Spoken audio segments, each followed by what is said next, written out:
Hello and welcome to Morning Markets. I'm Roger Peterson. Thank you very much for joining us today. Here are some of the stories we're tracking for you in the BNN Bloomberg newsroom.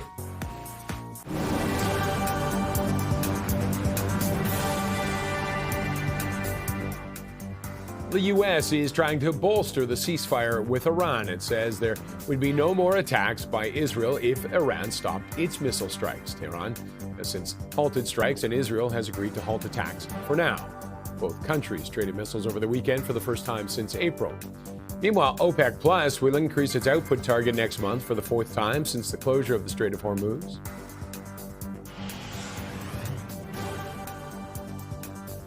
Five companies are being added to the S&P TSX Composite Index. They are Altius Minerals, Extendicare, Hammond Power Solutions, Spartan Delta, and Southern Cross Gold. While five companies are being replaced, and they are GoEasy, Pet Value, Transcontinental, Vital Infrastructure Property Trust, and Winpac. The changes will take effect at the open of markets on June 22nd. Shares of Corning are up today after Amazon announced a deal worth billions of dollars for optical fiber to power and connect its U.S. data centers.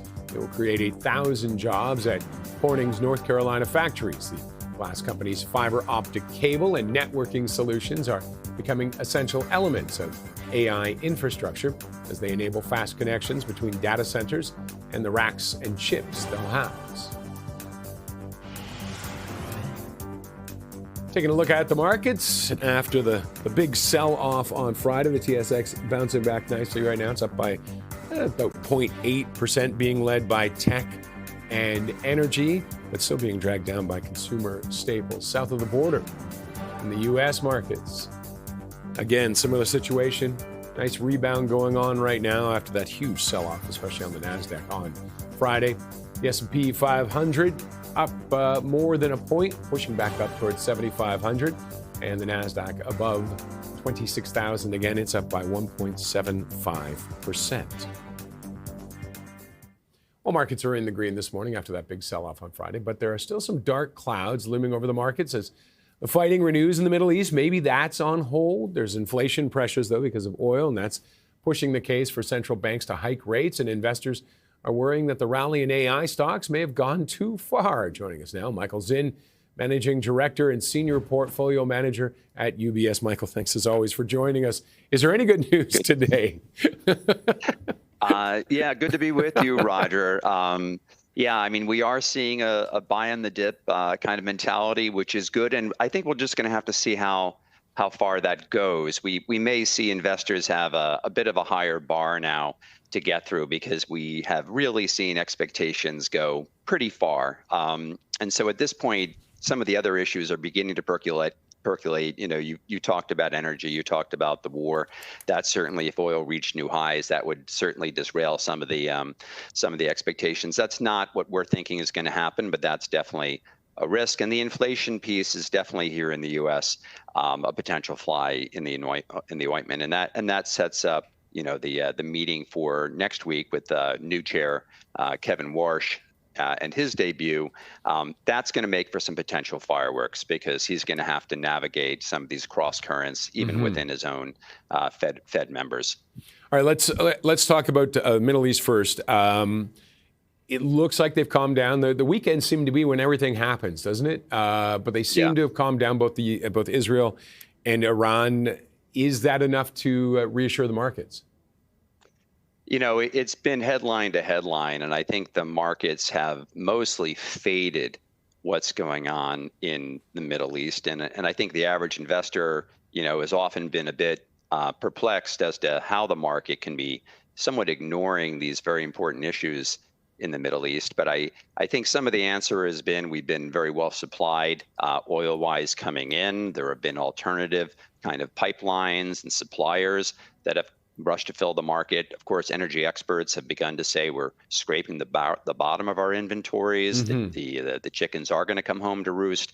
So I think the positioning is generally expecting the war to resolve because it's kind of in everyone's interest for that to happen. But I think personally it's kind of an easy decision to still have a somewhat overweight position in energy because it is such a small percentage of the overall market that to have a slight overweight in that area as a hedge against the more massive AI trade, I think is pretty easy kind of portfolio management planning.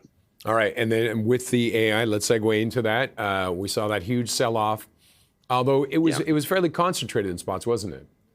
Yeah, it certainly was. I mean, it's funny. There was a huge sell-off on Friday, but surprisingly, roughly half the stocks in the S&P were up on Friday. Of course, more of the higher market cap stuff was down a lot more, but it just shows you to the degree of which market leadership has been quite narrow in the AI infrastructure names. And I think there's been mostly for this year a catch-up trade. Earnings expectations have just gone up a lot, revisions, and investors have been trying to play catch-up to get all those AI infrastructure stocks in their portfolio. And as we got towards the end of earnings season, we began to see guidance still be solid, but perhaps not as wildly optimistic. And in those situations, those stocks began to get traded down. And so our sense is that the bar is high, that bullish trend for AI is far from over, but we may be now in a period where there's more muted kind of participation. They're certainly seeing buy in the dip today, but we also may see a bit of a sell the rally as we go forward. And so I think branching out beyond the AI trade makes some sense to some areas that have been ignored. Healthcare is an interesting area. Europe, which of course is always beset with its own issues, is an interesting prospect valuation-wise. So I guess we would look at diversification as being maybe a better second half strategy this year. And what are you liking with healthcare? I mean, we saw Eli Lilly today is up, but what do you like? It seems like it's been trying to find itself, doesn't it, for the last little while? Yeah, it really the does. healthcare in general. I think, yes, I mean, there's no question that we've had a lot of kind of false dawns with healthcare. People have pointed to the valuation, they pointed to the prospects of speedier FDA approvals and drug discovery with AI, and we're not really seeing yet a lot of palpable examples. And you are right with the GLP-1, we are seeing a lot of advances there, but we're looking for broadening there. So we do think in the biotech area and large pharma, those are two areas that we think will benefit from streamlining through AI as well as drug discovery. So we have our eyes in both those areas as getting more involved. I mean, the percentage I think now of healthcare in the overall index is also maybe at 20-year lows, and so whenever we have that kind of valuation, as soon as you begin to see even a hint of relative performance of that sector relative to the overall market, I think you'll see investors begin to get more interested. But we have to continue to see sustained performance from healthcare, I think, before you get a lot of wild support from the rest of the investment community. And you also mentioned Europe's a place to maybe take a look.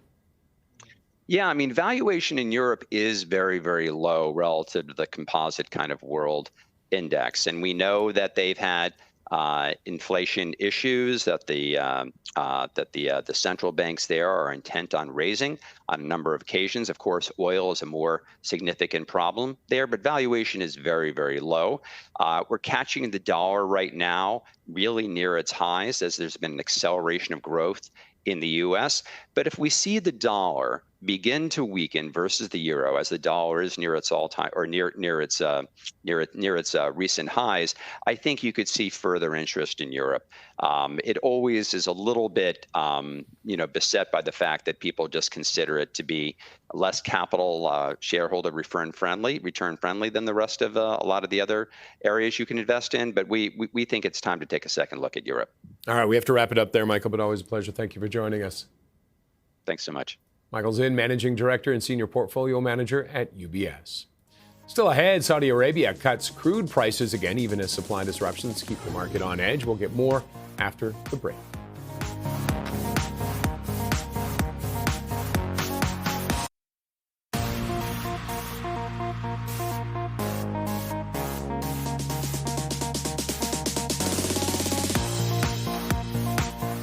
Saudi Arabia is lowering the price of its flagship Arab Light crude for Asia for a second straight month, though it remains near historic highs relative to benchmarks. We've got more from Jeremy Irwin, Global Crude Lead at Energy Aspects.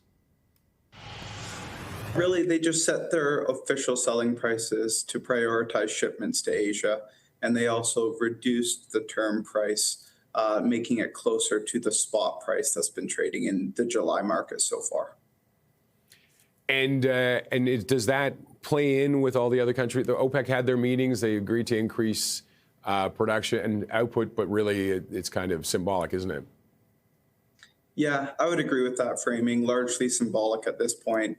We still see the ongoing disruptions, which have forced shut-ins in the Middle East, and we're still down roughly 12 million barrels a day of production out of the region. Jeremy, where does this look like down the road in terms of just the infrastructure of moving oil out of the region? I mean, do we have a situation where the year is 2030 or 2035 and Hormuz is just an afterthought because we've just built pipelines to get this stuff from another direction?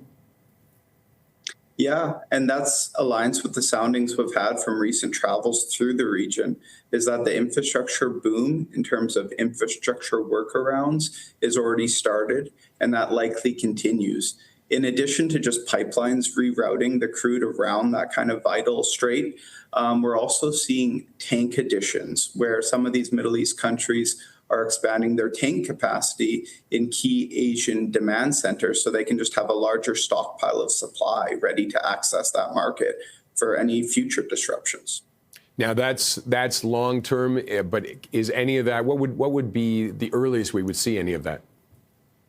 Okay, yeah, we're going to see some pumping capacity added to Saudi Arabia's east-west pipeline, and that probably comes on later this year. In addition, they're going to dredge the port that they're currently exporting volumes into the Red Sea.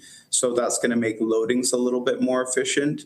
And then there's talk about some gas pipelines actually being reconverted into crude service through Saudi Arabia, which would add incremental capacity to load out of the Red Sea. But those are probably a little bit longer lead times into 27.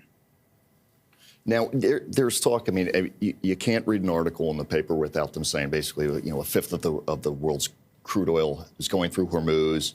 X% of that is offline. And what I keep coming back to as somebody who does amateur crude oil supply, what is the amount that we are seeing out of the Chinese in terms of demand destruction or stockpile draws and what have you? Because that's the one where it's this gray zone and nobody can really get a decent number. Yeah, but it's certainly a large balancing mechanism in the global crude market. So out of China, we would say their crude imports are roughly down about 3 million barrels per day. And it's two things that they've actually cut runs, of course, like you mentioned, but they've also stopped stockpiling for their strategic reserves, which they were doing last year to the tune of about 800,000 barrels a day. And I'm assuming, though, that will resume if we get a return to the strait, that they'll start stockpiling again and we'll see demand surge?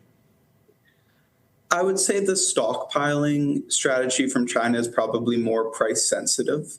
I think you'd have to see prices come off, probably closer to 70. And we don't even see that really being feasible in, say, the next 6 months, just given the severity of the losses and the bid from countries globally to restock.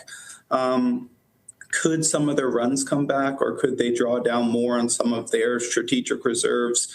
That's probably a more probable outcome in the near term.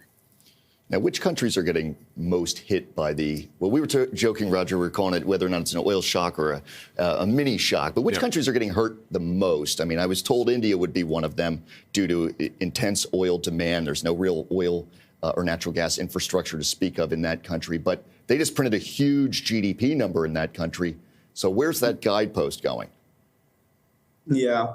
So I think in the circumstance of India, what really happened is Russian crude floating on water became their near-term strategic petroleum reserve. And the waivers the U.S. granted for them to run that Russian crude really facilitated that. And what the U.S. recently did is they actually offered a new waiver, but they didn't extend the load date. So basically, crude that didn't load out of Russia prior to the 17th of April is back in that kind of sanctioned barrel market. So that's going to prohibit India from probably accessing that crude to the extent it did in, say, May or April going forward. And to the second question, the other countries really being impacted here, it's largely the emerging economies in Asia. That's where you're going to see the pinch first. They have the least stockpiling. They're being the most disrupted by the lack of supply. And that's where you're going to see, products really probably surge and scarcity become more of an economic drag. I just want one last question about the OPEC meeting. Their numbers are down to the lowest in nearly 4 decades. Where does that leave it, and how long before we see them, even if there's a resolution, how long before they even get back up to regular production? Yeah, in our view, you're not even back to regular production by the end of the year, even if you got some type of MOU, say in the next week or two. And the rationale for that is just the daisy chain of things that need to occur before you have normal transit become, say, status quo. And at that point, you can start restarting upstream infrastructure. But a lot of those, especially heavier fields that rely on water floods, I think there's uncertainty of the pressure of those reservoirs and how that production will come back online. And you also have some damage in the upstream infrastructure space in these countries. So in our numbers, you're still, say, 1 million barrels a day lower even by year end if you have a resolution near term. That was Jeremy Irwin, Global Crude Lead at Energy. Coming up, today's market drivers with Bloomberg's Monique Malima.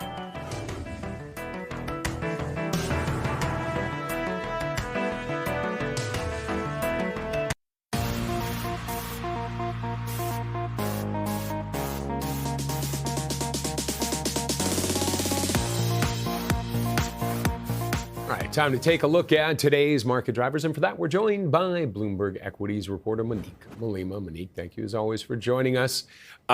Strategy on a bit of a roller coaster on the crypto land. Yes, so Strategy, their shares are trading higher this morning after the company announced that they bought about $101 million of Bitcoin over the past week. This is a reversal from how they were performing the previous week when they had sold Bitcoin for the first time in years. That had really set off a downturn in the crypto markets, with Bitcoin falling below 60,000 as Strategy is the largest corporate holder of Bitcoin. But with these purchases now resumed, that's given a bit of a lift to the crypto industry in general. We saw Bitcoin trading higher after this announcement. And some analysts say that this is what they had expected, that they assumed after Strategy sold that they would at some point resume buying again. But they note that there is a possibility that there could be further Bitcoin sales later this year. Yeah, but boy, oh boy, you got to have a strong stomach for that one right now, don't you? Yes. Next up, Eagle Rockland. What's going on there? Yes, so Eagle Rockland, they had their IPO last month, and today they had their analyst initiations, which have been lifting up the shares. They had got 7 buy ratings and 1 hold rating among analysts tracked by Bloomberg, and analysts are really positive on this company. They own a large plot of land in the Permian Basin, which is home to a lot of America's oil and gas industry. So the company makes a lot of their money from leasing out this land, which has energy resources as well as water resources. And analysts see a lot of upside ahead. The company is expected to see high free cash flow, and a lot of their capital costs are borne by their clients. So they say this really helps de-risk the company for some of these leases they have. And they also think that they're going to be able to capitalize on the growing data center needs for power, that this land could be used for data centers. And so they're really positive on the outlook for this firm. All right, Fervo getting some praise on how they're running things. Yes, so Fervo also had their analyst initiations today. They got 8 buy ratings and 3 hold ratings among analysts tracked by Bloomberg. And they're really positive on the geothermal company.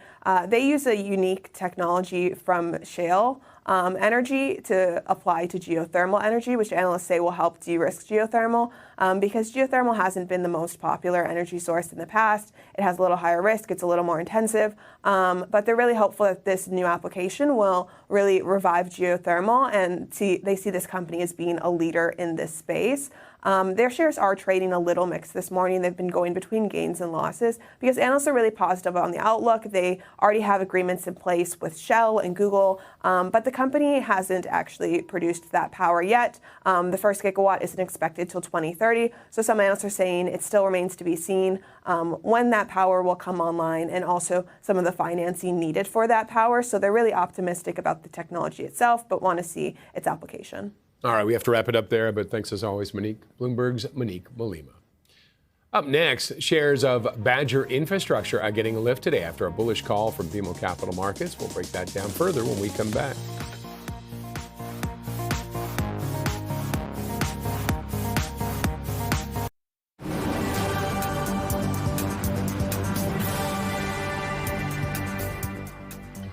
The U.S. is trying to bolster the ceasefire with Iran. It says there would be no more attacks by Israel if Iran stopped its missile strikes. Tehran has since halted those strikes. Israel has agreed to do the same for now. Both countries traded missiles over the weekend for the first time since April. Meanwhile, OPEC Plus will increase its output target next month for the fourth time since the closure of the Strait of Hormuz. It's largely symbolic. The federal government will provide loans to domestic airlines facing significant financial pressures from increased jet fuel costs. Airlines can receive up to $150 million in repayable support. The move comes after Ottawa already removed the federal fuel excise tax. That started in April, and it will go till September the 7th. Shares of Spartan Delta, Altius Minerals, and Southern Cross Gold are getting a lift today. The companies are being added to the S&P TSX Composite Index, along with Extendicare and Hammond Power Solutions. And while 5 companies are being removed, that's part of the trade here. And that is, the companies are Goeasy, Pet Value, Transcontinental, Vital Infrastructure Property Trust, and Winpac. The changes go into effect officially on June 22nd. Well, shares of Badger Infrastructure have had a strong run and are now getting another boost from a rating upgrade from BMO Capital Markets. The firm turning more bullish on the name, pointing to a long runway for growth driven by fleet expansion, infrastructure demand, and data center work. For more on this, let's bring in John Gibson, Industrials and Canadian Energy Services Analyst at BMO Capital Markets. And John, thanks very much for joining us. Morning. Thanks for having me. All right, you said you admit you were on the sidelines. What was the final thing that drew you in here? What got you in? I think I'm just more comfortable with the long-term growth profile of Badger. It's undertaking its largest build program this year, adding about 300 trucks. That should increase its net fleet count by about 10%, including some of the retirements that it does. But, more specifically, I think the longer-term growth profile of this company remains very strong as you think about a 5 to 10 year, set of demands moving forward. So I think that was the biggest thing for me. I mean, obviously the valuation has risen, and that's what I've been pushing back on the most. But when you think about the forward growth in this company, I'm a lot more comfortable about where the valuation sits now. And any possible headwinds for that growth that could derail it? Well, the company has seen some tariff-related issues. It builds trucks at a facility in Red Deer and ships them to the U.S. And it's incorporated some tariff costs this year on the back of that. I think there's always risk for construction companies if you see just a slowdown in activity. But I think what this company has done well, and it's really under the new management regime, is not building too quickly into markets. Like the markets it's targeting are in the U.S. They sort of have 12 key markets, most of which are in major city centers south of the border, and they're being cognizant of not oversupplying the industry. So, from that perspective, I'm a lot more comfortable with what we think is a pretty solid runway of long-term growth for Badger. Yeah, but with that move into the U.S. and the growing market there, any concerns though with tariffs and the CUSMA and things like that? Well, I mean, tariffs are changing daily, weekly. I think what we're comfortable with now is there's an expectation for what the costs are going to be. Again, they can change quickly, but in terms of the end market demand, which I think is the most important aspect of Badger and will continue to drive the stock forward, that's pretty clear right now. And in terms of what the impacts could be tomorrow with a tariff change, I'm not exactly sure, but overall, they still have pretty good economics on their new builds because they do it in-house, and that does differentiate them from their peers. And you mentioned, I think, a 5 to 10 year cycle still ahead. What gives you the conviction for that? Well, in addition to the construction trends that we're seeing, the utility spending, the infrastructure spending, it's data center demand, and Madge pointed it to be being the cherry on top for their business right now. It's soaking up a lot of excess capacity, and we still see a long runway for data centers being built in the U.S. and Canada. We're a little bit behind. We just saw some announced here earlier this year. I think that build out is just starting, but in the U.S. they're well underway and still have a long running room for data centers, which again does soak up that excess capacity. And those data centers, I think, we're 10% of their market now. Where do you see that going? It's tough to say. Like, it'll grow. I think Badger at the same time is being cognizant of not trying to chase work. They're very selective about the customers that they're working with on data centers, but it will grow. There's no doubt. I think what they just want to make sure is they're not, or that they're continuing to service their existing customers, because those will be their, when this boom ends. And U.S. and Canada focus. What about Middle East infrastructure exposure factor? Any concerns there? None for Badger. No, it's North America focused, and most of their growth is in the U.S. here. All right, and now you're not worried about the stock price. I mean, it's up almost 100%, I think, in the last year. Is that what was I looking at? And year to date, it's up 28%. And you still see room to grow? I do. And admittedly, I've been on the sidelines for the run. Part of which was I thought the barriers to entry for the business were relatively low. But what you kind of find out covering these companies is companies with scale, companies with a good service offering, can continue to grow in good markets, and that's why I'm comfortable even with the run where it's at and the valuation where it's at. The growth algorithm built into this thing over the next few years is pretty substantial. And thoughts on the new COO, Logan Mellott? I think in general they have a very, very strong management team. That includes the CEO, Rob Blackadar, who came in 2022. Again, just focused on not overbuilding into markets. The Badger of old, call it pre-2014, where most of its revenue was generated in the oil and gas industry here in Canada, experienced that. When you're too levered to one industry and that industry falls off, you can, your business can really suffer on the back of that. So yeah, I think just in general, the management team at Badger has been very impressive over the past few years, and I expect the same thing moving forward. All right, and you meant go back just the data centers. Other opportunities? Any other sectors that you can see them getting into and growing? They kind of touch all sectors right now, to be honest with you. I mean, construction, utilities, infrastructure, transportation. So it's a company that I think has seen greater adoption of hydrovac usage, especially in the U.S., and that's kind of touching on all industries. So there really isn't one area that they're not in right now or could grow into. All right, John, we'll wrap it up there, but thanks very much for joining us. Thanks for having me. John Gibson, Industrials and Canadian Energy Services Analyst at BMO Capital Markets. Coming up, global airlines continue to face pressure driven by high fuel costs. We'll get you a chat with the CEO of United Airlines on those challenges after the break.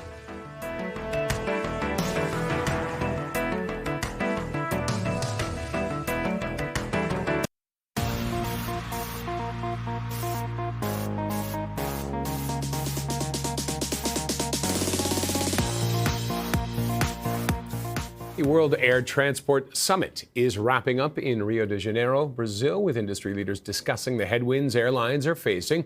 Earlier, Bloomberg spoke with United Airlines CEO Scott Kirby, who discussed rising fuel costs and their impact on ticket prices. A lot of questions from people around the globe, really, like, because we're a U.S. airline, obviously, like, what do you think is going to happen in the Gulf? And people are worried about oil prices. But demand, certainly U.S., anything related to U.S., feels strong. I think there are other parts of the globe that, maybe are a little more concerned about demand, but really strong in the U.S. and mostly strong around the globe. And people have the view that, they hope that this gets resolved at some point and that we're back on track to what was looking to be a really good year to start the year. Where are you seeing demand kind of fizzle around the world, or at least fade just a touch in response to higher prices? We don't really see it at United because 80% of our traffic, even international traffic, is U.S. point of sale. But you can, I think, see, starting to see the glimmers, and Asia is the first place. The impact of oil and refinery issues in Asia have been the worst, and and I think Africa, certainly the Middle East, has had an impact. So you can, I think, sense some worry, not really evidence of weakening of demand, but you talk to people in one-on-ones, you can sense some concern that if this goes, it's sort of been the standard line all along. If this goes till July, it's going to be a problem. In March, if this goes into April, it's going to be a problem. And it keeps getting pushed down the road, unfortunately, because demand stays strong. Well, and so far, you've raised prices about 20%, you've cut capacity about 5%. Is that enough? Do you anticipate more price increases and more capacity limitations? Time will tell. It depends on what's happening with the economy, what happens with oil prices. But I feel pretty good about where we are right now. We laid out a path to getting to 100% fuel recovery. It certainly looks like we're still pretty much solidly on that path. And oil, even though oil has come down a little, so that actually would move it a little earlier from when we said it. But we feel pretty good about where the demand environment is, and the consumer's been resilient even with fares up. But in truth, fares are up 20%, but they're still in real terms lower than they were in 2019. So air travel remains by far the best value as part of the travel chain, and so I've been pleasantly surprised with the resilience of the consumer so far. Is it all driven by the premium consumer who seems to be insatiable, or is it really across the board? I always talk about, at least at United, we're investing nose to tail for our customers, and most of the things that we're doing for the product apply to everyone. Seatback entertainment in every seat, Starlink on every aircraft, great new interiors, applies to everyone. And the premium has been stronger for a couple of years. It's still a little bit stronger, but it's pretty hard to, I think it's been strong, across the board for us. But, we skew to the high end. Even the economy passengers are, skewing towards the top end of that K curve for air travel. And international, of course, skews even higher. But we really haven't seen any noticeable cracks in demand sort of anywhere in the cabin. I know you've been upgrading all your planes quite considerably. Yeah. Nose to tail, whether it's the fold-down seats to have you sleep across my favorite. Yeah, exactly. Especially if you've got kids. I wish that I'd had that when I was. Anyway, moving along. Do you find that it's difficult to upgrade as quickly as you want because of just some of the delays and deliveries that we're seeing in certain of the aircraft manufacturers? Yeah, we got ahead of it. We started ahead. We ordered a lot of aircraft. We got ahead of the supply chain. As being the first, really back during COVID. We anticipated problems, so we actually over-ordered because we anticipated problems. The problems have been bigger than we thought, but we've mostly managed through those. And seat manufacturing. Seats are a big issue across the industry. We've mostly stayed ahead of it. We've been somewhat impacted by it, but we've mostly stayed ahead of that. And even Starlink, for example, we're going to have the whole fleet done. We expect next year. It can't be done fast enough, but by being the first big airline to order, we're at the front of the queue. And so most of the things we're doing, because we're at the front of the queue, we're much less impacted than other competitors around the globe. There were reports that you were talking about Rolls-Royce a couple of minutes ago, talking about how they've been a problem in terms of just honoring contracts. And what exactly is their role in some of the delays that we're seeing, particularly with Airbus? Well, engines are really the issue. I think they're going to constrain supply around the globe for probably the next decade. There's not enough engine capacity. There's something like 900 aircraft around the globe that are grounded right now that should be flying because they don't have engines that can fly. And it's not an easy problem to fix, and it's going to take time. And so really we need all the engine manufacturers, and really the forgings and castings that go into the blades in the engines are really, I think, the biggest constraint. And that takes time to fix, but we start fixing that. All the aircraft at Boeing and Airbus, they're going to be able to produce a lot of aircraft, I think. They're both starting to get things on track for producing aircraft, but they're going to be producing gliders because there's just not enough engines. Well, gliders are not going to fly for the industry, quite literally. Yeah. I cannot imagine that, trying to have a long-haul flight on a glider. Do you think, though, that Rolls-Royce has been a bad actor, or not as much of a good actor relative to, say, some of the others that have been ramping up? Well, that's certainly been our personal experience with United at Rolls. And that's what I hear from others around the industry too. Is that constrained to Airbus deliveries more than Boeing? They each had constraints. Rolls, has been constrained. Pratt & Whitney, has had a lot of well-publicized challenges. By the way, I respect Pratt & Whitney is working really, really hard to fix them, and that's all you can ask, really. GE's doing, the best of the engine manufacturers, but all of them have had challenges. Going forward, it seems like all of the airlines are trying to upgrade as quickly as they can, because it is going to be about the experience that you're delivering to the customer that's going to determine success.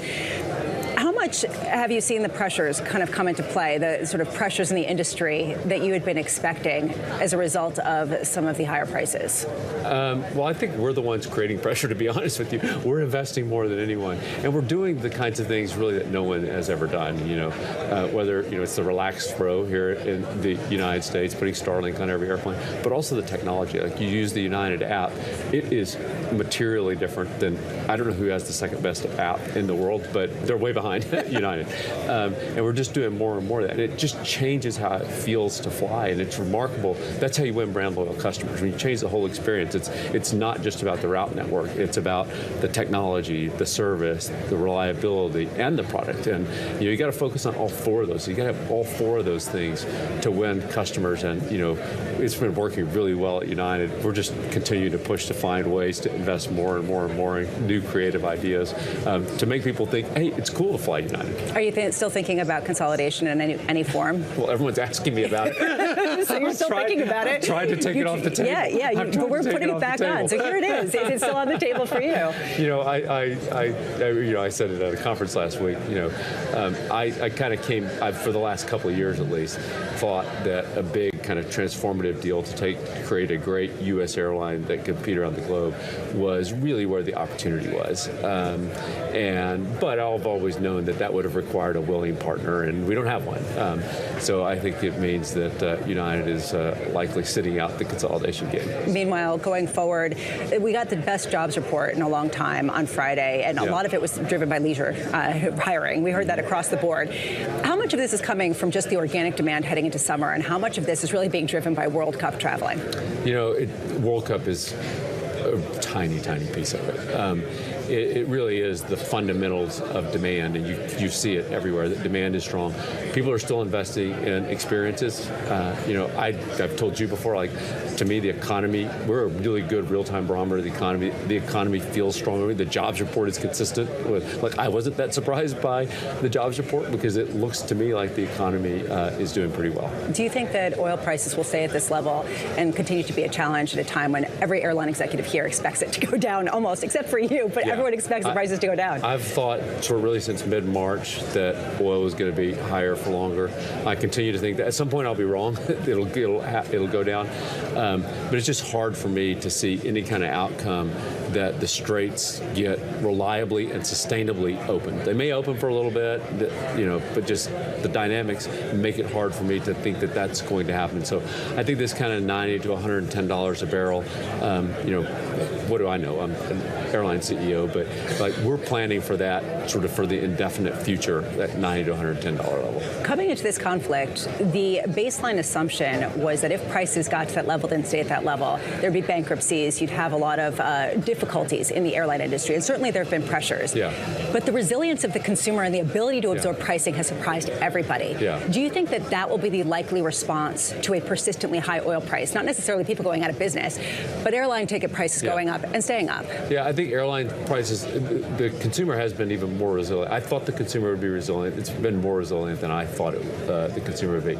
So I think that will happen. But I also think, you still look around, like United and Delta and Southwest, by the way, are all three going to be solidly profitable this year. My guess is at oil 90 to 110, like everyone else is losing money, some a lot of money.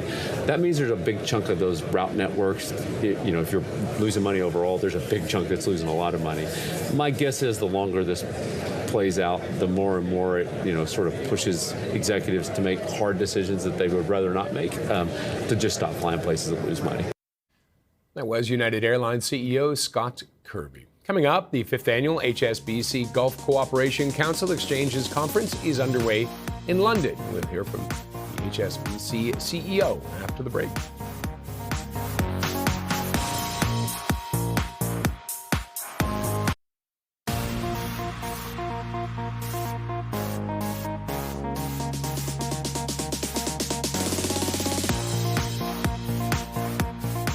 The 5th annual HSBC GCC Exchanges Conference brings together global investors, policymakers, and leading GCC corporates in London. Earlier, Bloomberg spoke with HSBC's George Alhedri, who talked about serving clients across different markets.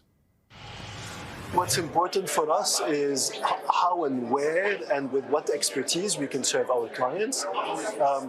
Fact in point, our presence across our deep-rooted, long history, deep heritage presence in all these markets where our clients want connections clearly plays to our advantage, and our expertise in a number of products and services, such as our expertise in trade, our expertise in cross-border payments, is also positioned us well to capture the opportunities and to support our clients along these opportunities. George, can you talk to me about the CIB? So where exactly? I mean, you've done a big bet there on how to organize it to service clients better. What's changed in the last 6 months?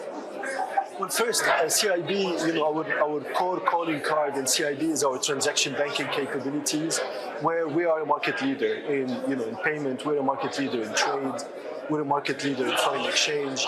In security services in Asia and the Middle East, we are a market leader.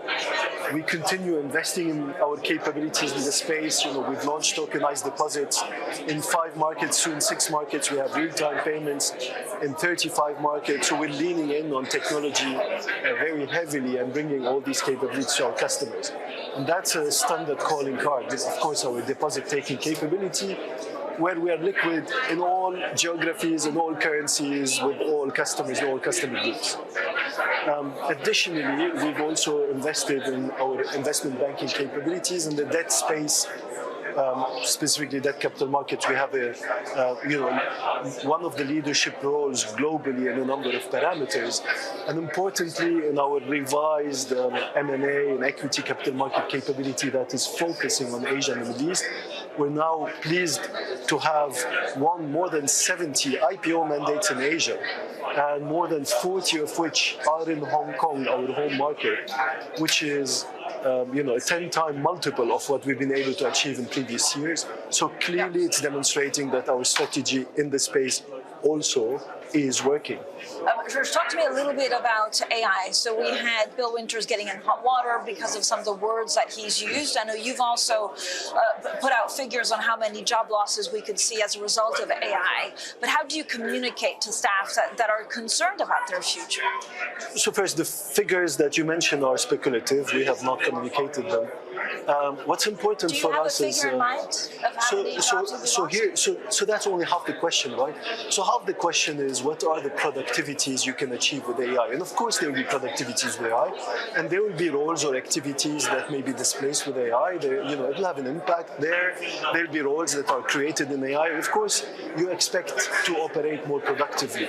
I think the other half of the question is, as a bank, where do we want to reinvest these productivity gains? Because we want to be the bank of the future, not just the bank of today. The bank of the future means more capabilities. I would like to be able to accelerate and bring forward a lot of the ambitious deliverables we have for the future, and that requires investment, and that is job creation. So across those two questions, the most important parameter is how can I make sure that our colleagues are future ready? How can we make sure they're empowered to be able not only to drive the productivities of today, but equally empowered to bring forward and accelerate the deliverables of the future? So what are the tools we give them? What is the training we give them? AI is accessible. It's not rocket science. So therefore, the ambition to bring all our colleagues along a journey where they become a stronger version of themselves with utilization of AI is absolutely tangible, real, and can be achieved starting now. Can you give me a concrete example on how it's changed either a unit or the way that teams operate?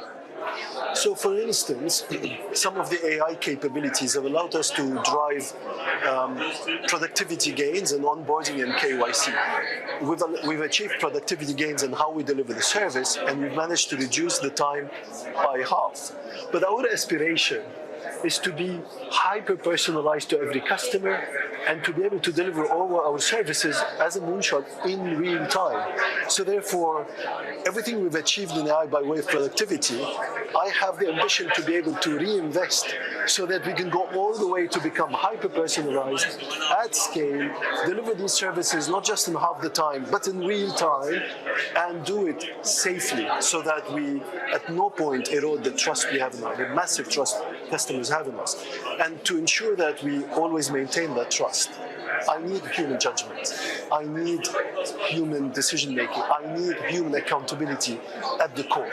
George, talk to me about what your biggest headache is. I don't know whether it's some of the political concerns that we have in the UK or actually staff retention. I know it's hard in this kind of environment to make sure that you keep the quality staff. Well, our policy with regards to our colleagues is to continue attracting talent, is to be able to retain talent, and very importantly for our talent is to be able to lay down in front of them career opportunities. And HSBC, with the activities we do across the geographies we do and the skills that we can offer, we have fantastic career opportunities for our colleagues across multiple geographies, across multiple activities. That was HSBC's Georges El-Hedri. Let's take a look at how the markets are doing on Bay Street and Wall Street. We'll start with Bay first, and you can see it is bouncing back from Friday, but it's a split within the group, so the indices are pretty much split, but leading the way tech, materials as well, but being dragged down by consumer staples and healthcare. Out on Wall Street, similar bounce back after that wild drop on Friday. You can see the NASDAQ up by 1.4 and the S&P 500 up by 0.79. Market call is coming up next, and joining us today is Mike Vinokur, Portfolio Manager, Senior Wealth Advisor at Propellus Wealth Partners, IA Private Wealth is focused North American large caps. Thanks for watching Morning Markets. We'll see you back here tomorrow.